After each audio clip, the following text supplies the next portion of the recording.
Hello friends, नमस्कार। मैं आप लोगों का दोस्त वीरेंद्र सिंह अपने ऑफिशियल चैनल सक्सेस राउटर पे एक बार फिर से स्वागत करता हूं, जिसमें आज हम कैलेंडर का टॉपिक करेंगे। बड़ा ही इम्पोर्टेंट और इंटरेस्टिंग टॉपिक है। लगभग एक क्वेश्चन आपके एग्जाम में आ जाता है यहाँ से। अ, बड़ा ही आसान है। नॉर्मली आपके डेली रूटीन में भी कैलेंडर का यूज़ आप करते रहते हैं। डेली लाइफ में आप किसी का भी बर्थडे है, तो अगर किसी का बर्थ 10 साल पहले हुआ और आप लोगों को नहीं पता कि उस दिन कौन सा वार था, कौन सा डे था, तो आप जो ट्रिक्स मैं यहाँ पर बताऊंगा, जो बेसिक फंडाज बताऊंगा, उसके अकॉर्डिंग आप यहाँ पर क्वेश्चन को सोल्व कर सकते हैं, डे निकाल सकते हैं, वार निकाल सकते हैं। ठीक है, तो उसको निकालने से पहले यहाँ पर मैं कुछ फैक्ट्स आप लोगों को बताऊंगा कि कैलेंडर के अंदर क्या क्या पॉसिबिलिटीज हैं, क्या क्या क्वेश्चंस बन सकते हैं ना। तो एक एक करके मैं आप लोगों को बताता हूँ कि जो कैलेंडर है, सबसे पहला तो कैलेंडर की स्पेलिंग जरूर याद रखना। इंग्लिश में आपका करेक्ट स्पेलिंग में आ जाता है। लास्ट ईयर भी आया था ये। डीएसएसबी का एक एग्जाम हुआ था उसमें, और केवीएस के एग्जाम में भी ये क्वेश्चन पूछा गया था करेक्ट स्पेलिंग में। CALENDAR। बहुत सारे बच्चे DER लिखते हैं इसको, जो कि गलत हो जाती है। ओके, तो इंग्लिश की क्लास जब होगी तो इंग्लिश का देखेंगे। अभी रीजनिंग चल रही तो रीजनिंग का कर लेते हैं। तो कैलेंडर में हमें क्या करना है, सबसे पहले आप लोगों को पता होना चाहिए कि कैलेंडर होता क्या है। कैलेंडर होता है एक साल का, ना कि एक दिन का, ना कि एक हफ्ते का, ना कि एक महीने का। कैलेंडर होता है एक साल का, और एक साल में कितने दिन होते हैं? 365 या 366, यानी कि 365 और 366। जो कैलेंडर होता है आपका, वो पूरा एक साल का होता है कैलेंडर, जिसके अंदर कितने दिन होते हैं? 365 या 366 दिन आपके कैलेंडर के अंदर होते हैं। तो एक साल के अंदर 365 जब होंगे जब आपका ईयर, यानी कि जो साल है वो सामान्य साल है, साधारण वर्ष है, ऑर्डिनरी ईयर है, तो 365 होंगे, 365 डेज होंगे। अगर वो लीप ईयर है तो उसमें 366 डेज होंगे, 366 दिन होंगे। एक दिन एक्स्ट्रा हो जाता, वो एक दिन कौन सा होगा? वो होगा February 29। अब ये हर साल नहीं होता, लीप वर्ष जो होता है वो हर 4 साल बाद आता है। अब ऐसा क्यों होता है, ये आपका जीके का क्वेश्चन है, फिर भी मैं बता देता हूँ कि ऐसा क्यों होता है। जैसे जैसे आपकी पृथ्वी, जो अर्थ है, वो रोटेट करती है और रिवोल्व करती है, तो जो रोटेट करती है वो 24 आवर्स में कर लेती है। जो रिवोल्यूशन करती है आपके सूर्य के चारों तरफ, जो एक चक्कर लगाती है, वो 365 डेज एंड अप्रोक्स 6 आवर्स के आसपास का टाइम वो लेती है। तो 365 डेज हम एक साइड रख लेते हैं, जो 6 आवर्स जो बचे उनको हम इग्नोर कर देते हैं। नेक्स्ट ईयर भी सेम, तो 6 घंटे यहाँ से जुड़े, 6 घंटे अगले साल से जुड़े, हम इनको इग्नोर करते जा रहे हैं। तीसरा साल फिर से आया, 6 आवर्स फिर से ऐड हुए, टोटल 18 आवर्स हो गई, लेकिन हमने इनको फिर से इग्नोर कर दिया। बट जब फोर्थ ईयर आया और वो सर्कुलेशन कंप्लीट हुआ, तो 6 आवर यहाँ से भी आएंगे, टोटल 18 हो चुके थे, 6 ये, तो 24 आवर्स हमारे पास हो चुके हैं, और एक दिन में भी हमारे 24 आवर्स हो चुके हैं। तो जो 24 आवर्स का जो बैकअप हमारे पास था, वो हमने लीप ईयर के अंदर ऐड कर दिया। तो इसलिए हर 4 साल बाद फेब में 29 डेज आते हैं, जिसको हम लीप ईयर के नाम से जानते हैं। ओके, तो यहाँ पर मैं लिख देता हूँ कि जो ऑर्डिनरी ईयर है उसमें जो फेब होगी आपकी, वो 28 डेज की होगी, लेकिन जो लीप ईयर है उसमें फरवरी आपकी 29 डेज की होगी। इस वजह से लीप ईयर में 366 डेज होंगे, एक दिन एक्स्ट्रा होगा ऑर्डिनरी ईयर से, साधारण वर्ष से। ओके, दूसरी चीज यहाँ पर याद रखनी है कि कई बार क्वेश्चन पूछ लेते हैं कि किसी भी जो सेंचुरी है, अब सेंचुरी क्या होती है? अब विराट कोहली खेलता है, सचिन तेंदुलकर खेलता है, तो वो 100 रन कंप्लीट कर लेते हैं, तो हम क्या कहते हैं कि विराट कोहली ने अपनी सेंचुरी कंप्लीट कर ली, सचिन तेंदुलकर ने सेंचुरी कंप्लीट कर ली। यानी कि सेंचुरी का मतलब क्या हुआ यहाँ पर, 100 ईयर्स, 100 साल। कितने साल? 100 साल। तो क्वेश्चन यहां से कई बार न्यूमेरिकली ना पूछकर थ्योरेटिकली क्वेश्चन पूछ लेते हैं कि कोई भी नॉर्मल जो शताब्दी है आपकी, ऑर्डिनरी सेंचुरी, जैसे ऑर्डिनरी ईयर था वैसे ही ऑर्डिनरी सेंचुरी भी है। इसको मैं यहाँ पर ओसी से डिनोट करता हूँ, ऑर्डिनरी सेंचुरी। क्वेश्चन पूछ लेते हैं कि किसी भी ऑर्डिनरी सेंचुरी का पहला दिन, फर्स्ट डे, क्या क्या हो सकता है। तो किसी भी ऑर्डिनरी सेंचुरी का पहला दिन क्या क्या हो सकता है। तो देख लेते हैं पहला दिन। ये नोट करने का पॉइंट है, यहाँ पर ऐसा कुछ भी नहीं है ट्रिकी कि मैं आपको ऐसे कोई शॉर्ट ट्रिक बता दूं या कोई लॉजिक बता दूं जिससे आप याद रखोगे, ऐसा कुछ नहीं है। ये आपको याद ही करना पड़ेगा। अगर आप लॉजिक के चक्कर में रहोगे तो मैं सिंपल सी यहाँ पर बात करूंगा कि ऑर्डिनरी ईयर का पहला दिन वेडनेसडे एंड संडे, यानी कि बुधवार और रविवार नहीं हो सकता, बाकी सब कुछ हो सकता है। तो देख लेते हैं क्या क्या नहीं हो सकता। अभी मैंने बताया कि वेडनेसडे एंड संडे ये नहीं हो सकते, इसको छोड़कर सब कुछ हो सकते हैं, यानी कि Monday, Tuesday, Thursday, Friday, Saturday, ये सारे के सारे हो सकते हैं। सोमवार, मंगलवार, बृहस्पतिवार, शुक्रवार, शनिवार किसी भी साधारण शताब्दी के पहले दिन हो सकते हैं, जबकि बुधवार और रविवार नहीं हो सकते। ठीक है, अब यहीं से क्वेश्चन आ सकता है, ये था क्या, पहला दिन, फर्स्ट डे। अगर लास्ट डे की बात की जाए कि किसी भी सामान्य शताब्दी का आखिरी दिन कौन सा हो सकता है। अब क्या पूछा है, आखिरी दिन कौन सा हो सकता है। तो आखिरी दिन, अब देखो यहां पर क्या क्या था, बुधवार और रविवार, बुध, बृहस्पति, शुक्र, शनिवार और रविवार। तो इन एक ही के गैप में तो आखिरी दिन कौन सा हो सकता है, बुधवार तो होगा ही, यानी कि वेडनेसडे। एक दिन छोड़कर यानी कि थर्सडे को छोड़कर क्या आएगा, फ्राइडे। तो फ्राइडे भी लास्ट दिन हो सकता है। फिर एक दिन छोड़कर यानी कि सैटरडे को छोड़कर क्या आएगा, फिर से संडे। यानी कि किसी भी सामान्य शताब्दी का आखिरी दिन बुधवार, शुक्रवार या रविवार, वेडनेसडे, फ्राइडे या संडे हो सकता है। कौन सा नहीं हो सकता। अब यहां पर आप इसका उल्टा नहीं करोगे कि ये तीन हो सकते हैं तो बाकी के 4 बचे वो नहीं होंगे, ऐसा नहीं है। यहाँ पर यहाँ थोड़ा सा चेंज है कि लास्ट दिन कौन कौन से हो सकते हैं। ये क्या थे, ये नहीं हो सकते, तो सॉरी ये क्या थे, हो सकते हैं, ये हो सकते हैं। कौन कौन से नहीं हो सकते वो देख लेते हैं। जो आपका ट्यूसडे है, जिसको आप मंगलवार बोल देते हो, और थर्सडे है जिसको आप बृहस्पतिवार बोल देते हो, और आपका सैटरडे है, ये आपके आखिरी दिन नहीं हो सकते। अब देखो यहाँ पर 3 ये और 3 ये 6, तो हफ्ते में कितने दिन होते हैं, 7। एक दिन गायब है, कौन सा, मंडे। तो इसलिए मैंने बोला था कि ऐसा नहीं कि 3 निकाल दिए तो 4 जो है वो नहीं हो सकते, तो एक गायब है। तो अगर आप मंडे को भी इंक्लूड करते तो क्वेश्चन गलत हो सकता था। तो इसलिए ये आपको याद रखना है कि ऑर्डिनरी ईयर का पहला दिन वेडनेसडे या संडे नहीं हो सकता, Monday, Tuesday, Thursday, Friday, Saturday हो सकता है। किसी भी ऑर्डिनरी सेंचुरी का last day Wednesday, Friday, Sunday हो सकता है, लेकिन ट्यूसडे, थर्सडे एंड सैटरडे नहीं हो सकता। यानी कि बुधवार, शुक्रवार और रविवार हो सकता है, मंगलवार, बृहस्पतिवार और शनिवार नहीं हो सकता। ओके, ये चीज आपको याद रखनी है, किसका, ऑर्डिनरी सेंचुरी का।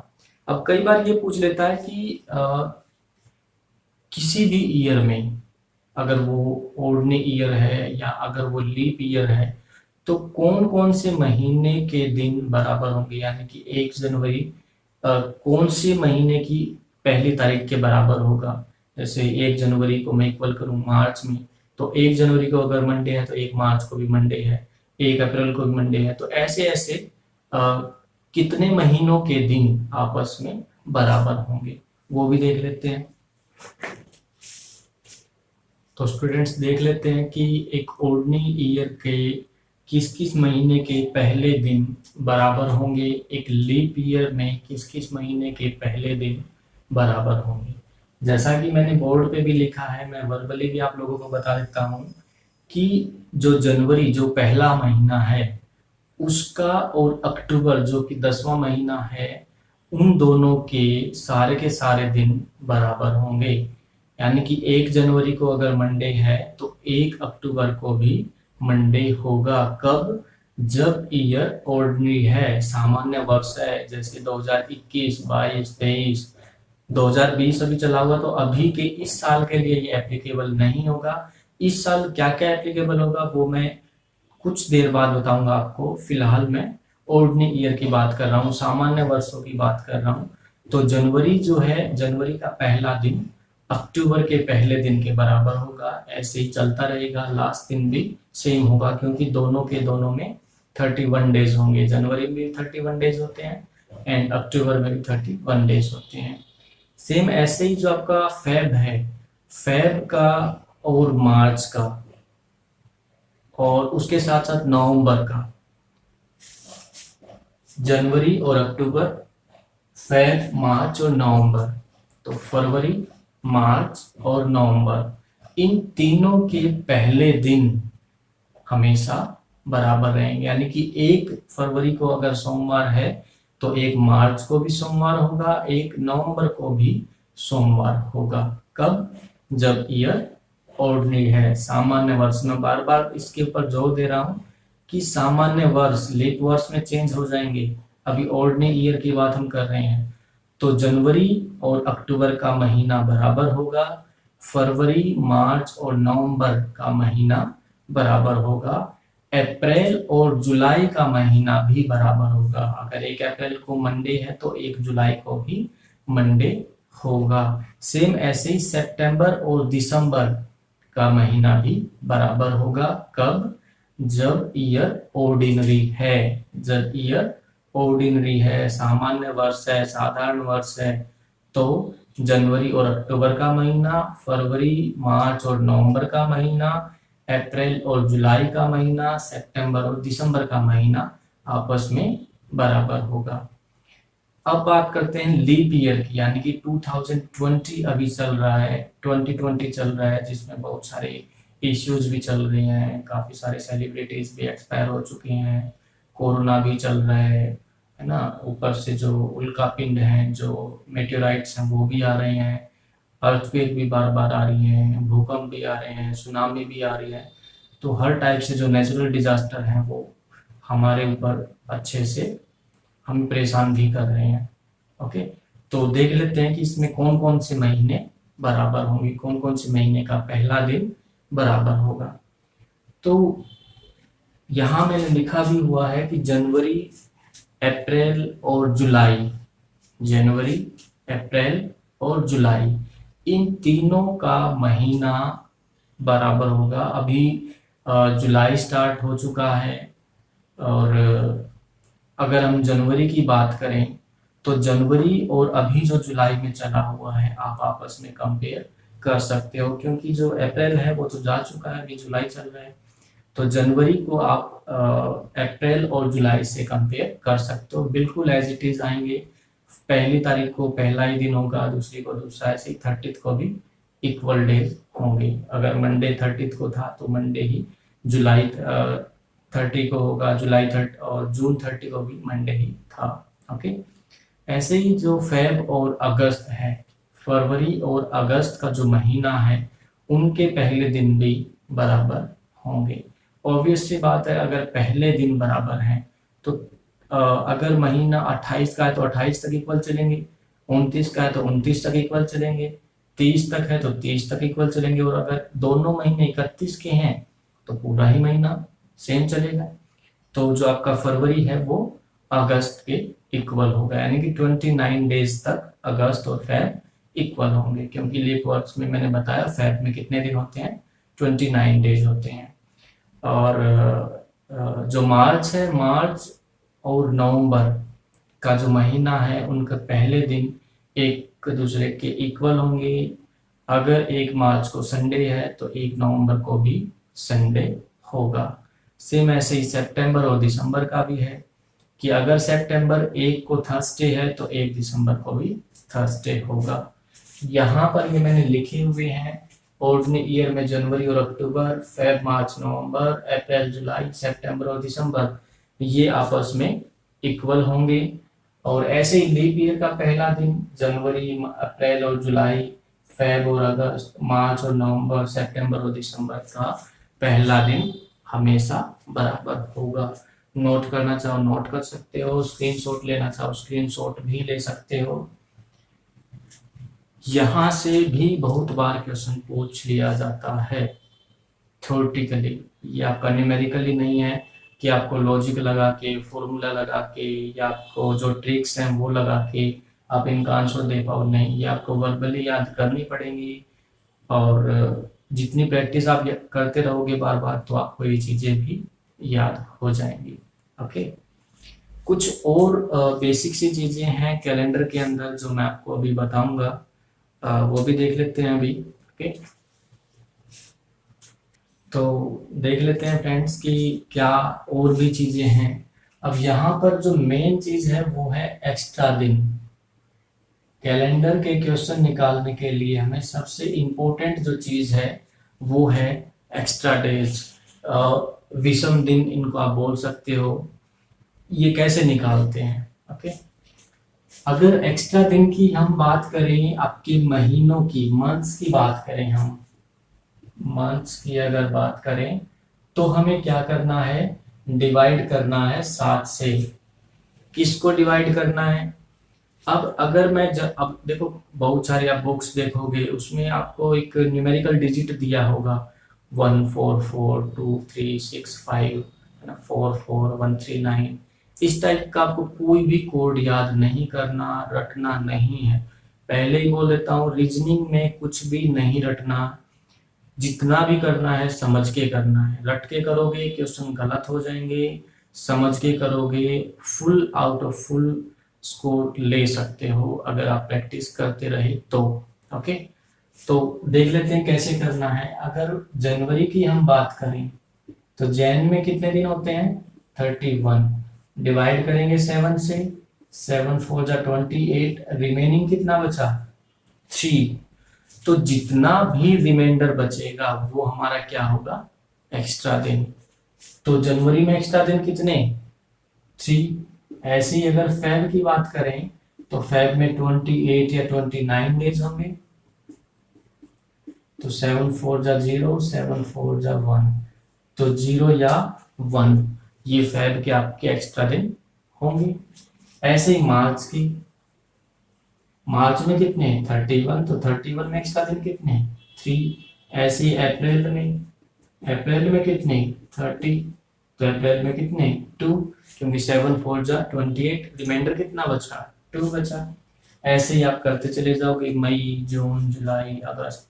यहाँ पर ध्यान देना है कि जुलाई और अगस्त दोनों में 31 डेज होते हैं, तो दोनों में एक्स्ट्रा दिन कितने कितने होंगे? 3 3। जिस भी महीने में टोटल डेज 31 है, एक्स्ट्रा दिन 3 होंगे। जिस भी महीने में टोटल डेज 30 हैं, एक्स्ट्रा दिन 2 होंगे। जिस भी महीने में टोटल दिन 29 है उसमें एक्स्ट्रा दिन 1 होगा। और जिस भी महीने में एक्स्ट्रा दिन और टोटल डेज 28 है उसमें कोई भी एक्स्ट्रा दिन नहीं होगा। जैसे हमने फरवरी में देखा कि 28 डेज पर कोई भी एक्स्ट्रा दिन नहीं है, 29 पर 1 है, 30 पर 2 है और 31 पे 3 है।